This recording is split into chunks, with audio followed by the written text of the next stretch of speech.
एक तरफ यूपी की योगी सरकार के बड़े बड़े दावे, दूसरी तरफ कोरोना की दूसरी लहर के आगे बिल बिलाता हेल्थ सेक्टर और अनगिनत मौतें। इसी दहशत और दर्दनाक दौर के बीच इलाहाबाद हाईकोर्ट ने कोविड-19 पर चल रही एक जनहित याचिका पर सुनवाई करते हुए सख्त टिप्पणी की है। हाईकोर्ट ने इस मामले में सुनवाई करते हुए कहा कि अस्पतालों को ऑक्सीजन न देना एक अपराध है जो नरसंहार से कम नहीं है। इसके दोषी वे हैं जो इसकी सप्लाई के लिए जिम्मेदार है। साथ ही लखनऊ और मेरठ के जिलाधिकारियों से कहा है कि वे जिलों में ऑक्सीजन की कमी से मरीजों की मौत की खबरों की पुष्टि करें। बेंच ने कहा, आज जबकि विज्ञान इतनी तरक्की कर गया है कि हार्ट ट्रांसप्लांट और ब्रेन सर्जरी हकीकत बन चुके हैं, हम लोगों को इस तरह से मरने कैसे दे सकते हैं। कोर्ट ने दोनों जिलों के डीएम से कहा है कि वे ऐसी खबरों को देखें और 48 घंटे के भीतर शुक्रवार को होने वाली अगली सुनवाई पर रिपोर्ट सबमिट करें। इन अधिकारियों से कोर्ट में मौजूद रहने को भी कहा गया है।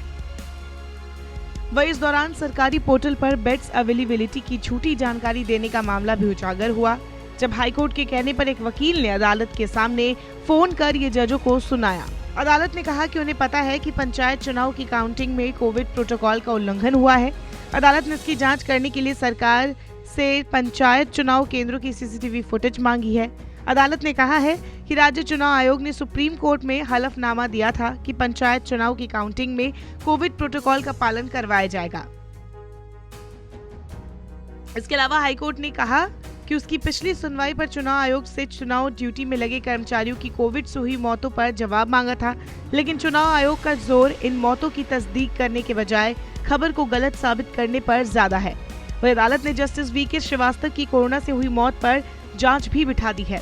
अदालत ने कहा कि हमें पता चला है कि न्यायमूर्ति वीके श्रीवास्तव की लखनऊ के आरएमएल अस्पताल में देखभाल नहीं हुई।